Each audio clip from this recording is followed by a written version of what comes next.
ঢাকা বিশ্ববিদ্যালয়ের দোয়েল চত্বরের সামনে অবস্থিত ঢাকা গেট, যা ছিল ঢাকায় প্রবেশ করার একমাত্র প্রবেশদ্বার।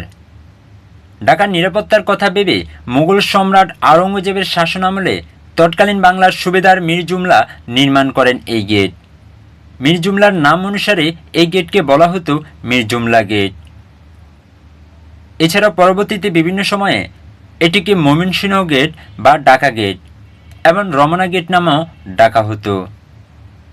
এটি রমনার প্রবেশের দ্বার হিসেবে ব্যবহৃত হওয়ায় স্থানীয় লোকমুখে রমনা গেট নামটি বেশ জনপ্রিয়তা পায়।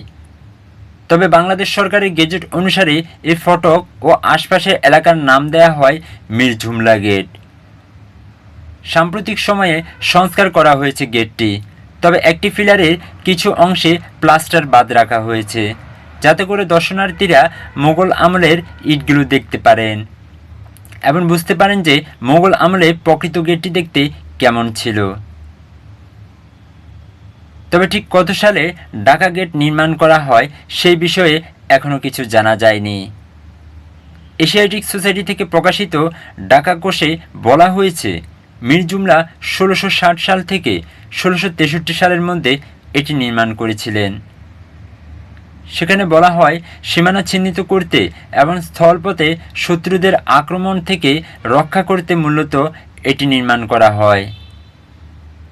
বাদামি রঙের এই গেটের 3টি আলাদা অংশ রয়েছে, যার একটি অংশ ঢাকা বিশ্ববিদ্যালয়ের নবায়নযোগ্য শক্তি গবেষণা কেন্দ্রের দিকে এবং মাঝখানে অংশটি রয়েছে দোয়েল চত্বর থেকে টিএসসি অভিমুখে রোড ডিভাইডারের মাঝে এবং শেষ অংশটি রয়েছে 3 নেতার মাজারের দিকে।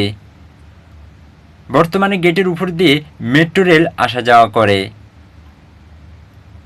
ঢাকা গেটের সামনে রয়েছে 64,815 পাউন্ড ওজনের বিবি মরিয়ম কামান। একটা সময় জলদস্যু দমনে ও ঢাকার প্রতিরক্ষা ব্যবস্থা জোরদার করতে বেশ কিছু কামান তৈরি করা হয়।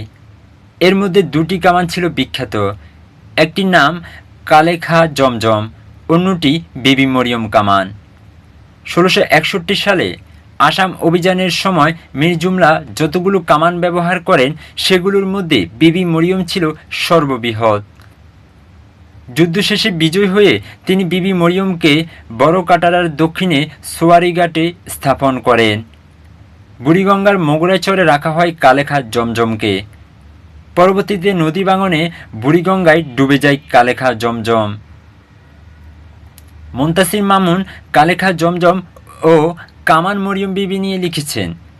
তিনি বলেন, কথিত আছে যে বুড়িগঙ্গায় কালেখা জমজম ডুবে যাওয়ার পর স্থানীয় লোকেরা প্রায় নদী থেকে কামানের গর্জন ভেসে আসতে শুনতেন।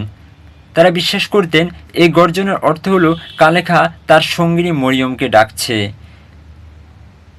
একসময় কামানটি অর্ধেক বালির নিচে তলিয়ে গেলে 1840 সালে ঢাকার ম্যাজিস্ট্রেট ওয়াল্টার্স এটিকে চকবাজার এলাকায় স্থাপন করেন।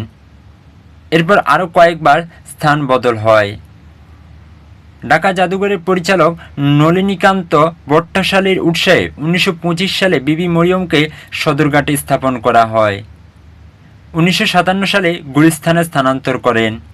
সেখানে 3 যুগ অবস্থানের পর 1983 সালে ওসমানী উদ্যানে স্থানান্তর করা হয়। সর্বশেষ 2022 সালে মরিয়ম বিবি কামানকে ঢাকা গেটের পাশে স্থাপন করা হয়। ঢাকার ইতিহাসের বাঁকবদলে কালের সাক্ষী হয়ে আছে ঢাকা গেট ও কামান মরিয়ম বিবি। এ সকল নিদর্শনই বলে দেয় বাংলার ইতিহাস, ঐতিহ্য ও সংস্কৃতির কথা। এগুলো সংরক্ষণের মাধ্যমে টিকে থাকবে আবহমান বাংলার ইতিহাস। জুয়েল আজম, আই নিউজ বিডি, ঢাকা।